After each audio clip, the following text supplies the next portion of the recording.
Sir, body को suitcase में डाल के डंप किया गया है। सर, देखने से तो आदमी लगता है, लेकिन इसने साड़ी पहन रखी है। हो सकता है ये कोई आदमी हो या फिर कोई किन्नर। सवाल ये है कि इसे इस तरह से मारकर यहाँ पर डंप किसने किया है, और अगर ये आदमी है तो इसने ऐसा हुलिया क्यों बना कर रखा है। आदमी वक्त के हाथों मजबूर होकर अपने आप को बदलता है, लेकिन कभी कभी वो इतना बदल जाता है कि उसकी पहचान उससे छिन जाती है। नमस्कार, मैं senior inspector Rajesh Jadhav, crime petrol Dastak के आज के इस भाग में आप सबका स्वागत करता हूँ।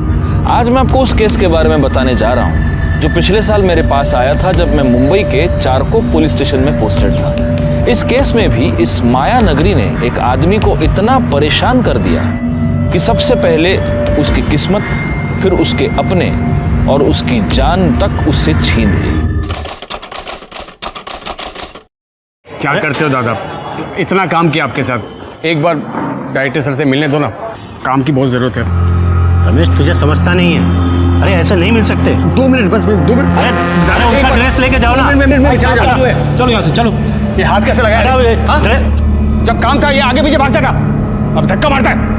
रमेश, गुंडागर्दी मत कर, जा यहाँ से। हाँ, जा रहा। आज काम नहीं है ना, अपना टाइम भी आएगा, देखना, सबको देखेगा मैं। बाप रे बाप, कितना गुस्सा। और नहीं तो क्या, ये अपनी इंडस्ट्री है, इनके साथ इतना काम किया मैंने, आज काम नहीं तो रंग दिखा रहे साले। चाय पिएगा? ये ले। नाम क्या है तेरा? रमेश। तेरा? नाज। देख, ज्यादा टेंशन नहीं लेने का। इस इंडस्ट्री में कभी काम है तो कभी नहीं है। एक्टिंग मेरा पैशन है, सब कुछ छूट गया इसके चक्कर में। अपना नंबर दे, कहीं भी कुछ होएगा तो मैं तेरे को बताऊं। पक्का? ये कौन? मुन्ना है। एकदम हीरो लग रहे हो। हाँ, तुझे तो मैं हमेशा हीरो लगता हूँ। अरे देख, फोन है। अनाज बोल। अच्छा सुन, तेरे को ना एक एड्रेस भेज रही हूँ, कल 3 बजे ऑडिशन पे पहुंच जाना और अच्छे से करना। हाँ थैंक्स नाज। हाँ सुन ना नाज, मैं बाद में फोन करता हूँ। हाँ चल भाई, ऑल द बेस्ट। ठीक है, ओके थैंक्स। खुशी तो देखो, नाज का फोन आते ही। मुझे शैतान, क्या बोला तुम? हम लोग बाजार से इतने सारे कपड़े लाएंगे रानी के लिए, है ना? अरे बाप, भूख लगी, भूख। नहीं।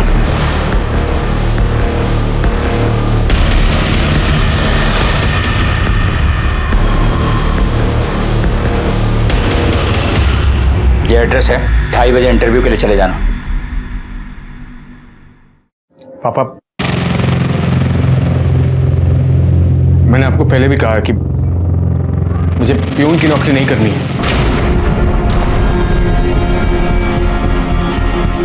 प्यून की नौकरी नहीं करनी है तो क्या करना है? मैं एक्टर बनना चाहता हूँ। एक्टिंग करेगा? मिल रही है तुझे एक्टिंग? अरे समझा अपने लाडले को, सपनों के घोड़े दौड़ाना बंद करे, जो मिल रहा है वो चुपचाप करे। बाप हूं मैं इसका, बैल नहीं हूं, कमा कमा के खिलाता रहूंगा।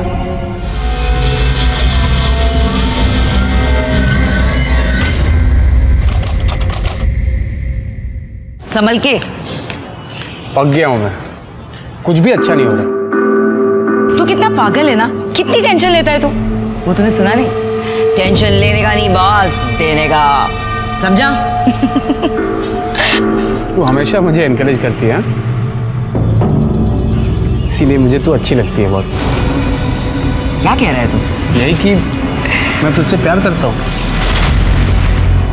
ना मत बोलना नाज। अरे नाज मैडम, आपका शॉट रेडी है, सर बुला रहे जल्दी। हाँ आ रही हूँ, आती हूँ।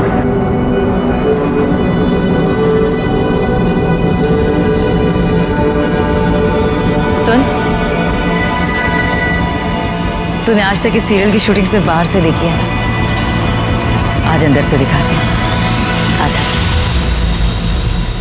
समझ में आ गया? हाँ रेडी करें? हाँ जी ओके रोल।